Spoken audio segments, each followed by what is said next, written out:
Welcome kindreds, it's Jessica the Story Witch, and this is letter V of the A to Z of Modern Witchcraft series I'm making here on my channel, and V is for virgin.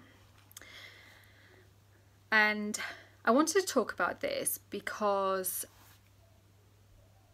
these days virgin is used very often, most often, to denote somebody who has not had sex, and that could be somebody of either sex who has not had sex, or any sex I should say, because obviously, you know, it's a spectrum, we're not talking binary polarities here. So that has kind of become the common use of it, and we even use it in a kind of, we use it to be like, oh yeah, I'm a karaoke virgin, or I'm a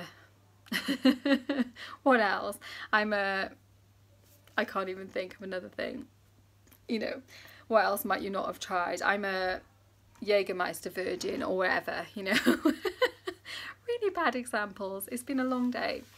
So we understand it now as being like, it means somebody who has not yet tried something, you know. And we use that kind of sexual euphemism for other things as well, like, oh, you took my like, I don't know, Facebook cherry or something, if you were my first friend on Facebook or whatever. It's using that kind of like sexualized language in modern day form.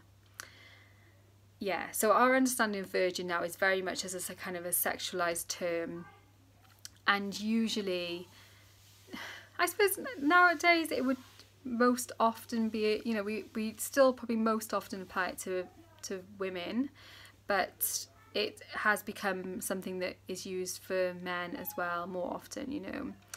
And interestingly, I think like the root of the word is most likely from the same root in Latin as vir, which we get like virile, and it means, it probably meant just young woman, the same as like Virgo, the astrological sign.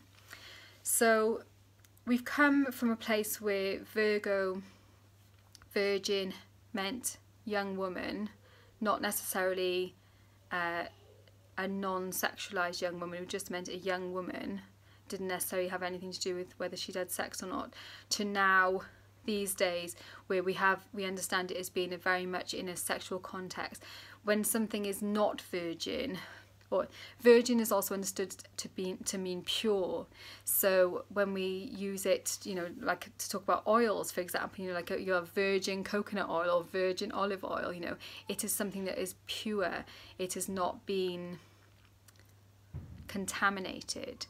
And it's those kind of dodgy, staining kind of context which has become our modern understanding of virgin. We see it very much in a kind of sexual, if you're no longer a virgin, you are kind of sexually tainted, which is not the original meaning. It would have just been the female form of young person. Nothing to do with their sexual status, whether they'd had sex or not.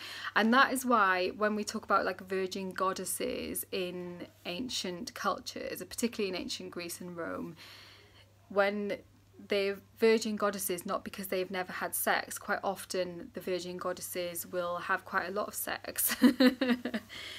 It means unmarried, it means a young, not married person, usually woman, a young not married woman, so, or goddess, female. So those goddesses were not virgin pure like the Virgin Mary, you know. That kind of understanding of virgin came in with Abrahamic religion, you know. We are back here and I'm not going to apologize for it. We are talking about how Abrahamic religion has changed the understanding of women and has used women's sexuality against them from the very get-go, from Eve, you know. But that whole concept of virgin, of being unspoiled, untouched, was was not a thing until we had Abrahamic religion, which made, you know, when the man and woman were created and they were in the garden, they weren't having sex and things then, or perhaps they were, but you know, it's not talked about like that in the Bible. It is only afterwards, when they're cast out, that they become impure, and it is because, you know, usually it's blamed on Eve, and that is the whole kind of thing that stems from there. The virgin then has become a state of purity to be kind of attained and held on to, rather than slut, which is kind of like, it seems like the other side of that coin. Unless you are married, then, you know, you are a slut.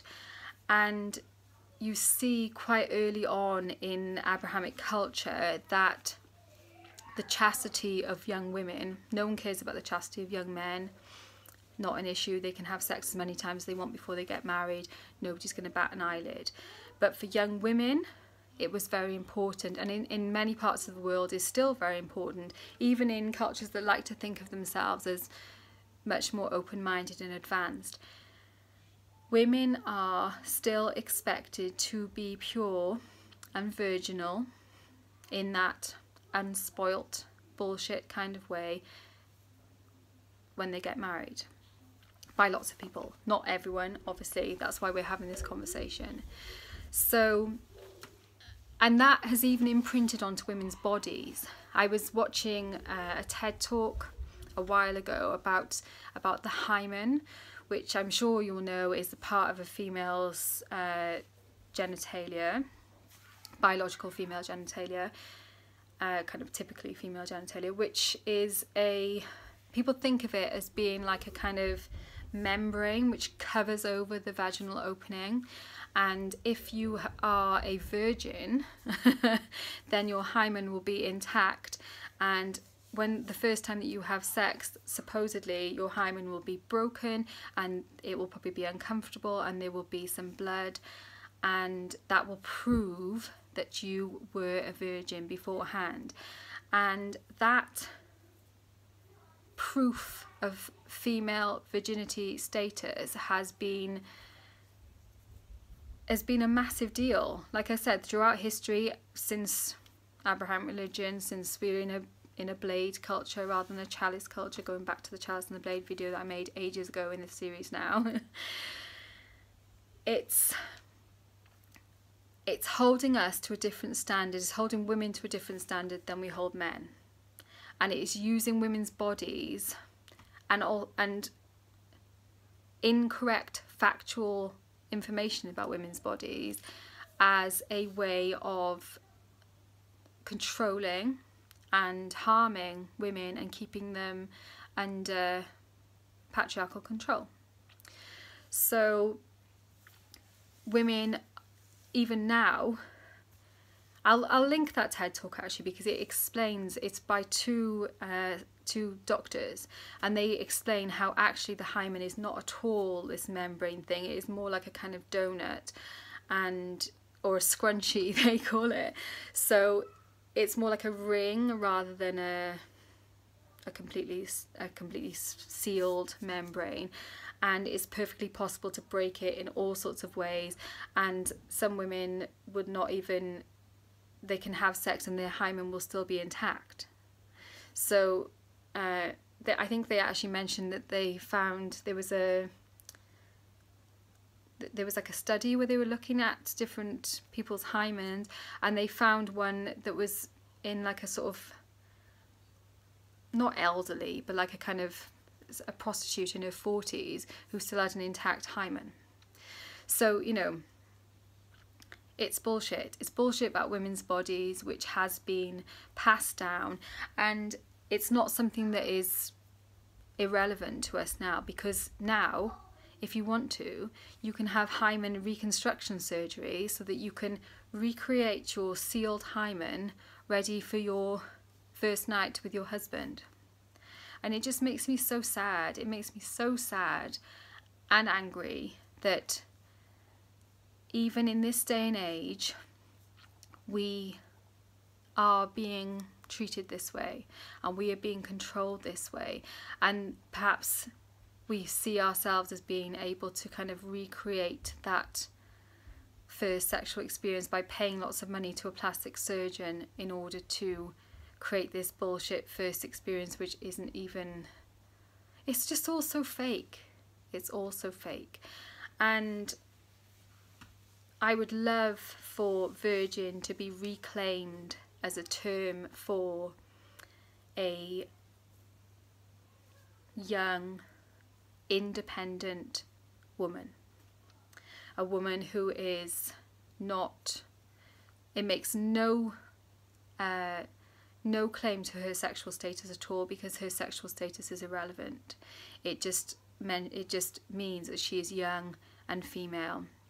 And perhaps we don't even need terms like that anymore, but virgin as it exists now is not a word that I want to use in the context that is currently understood.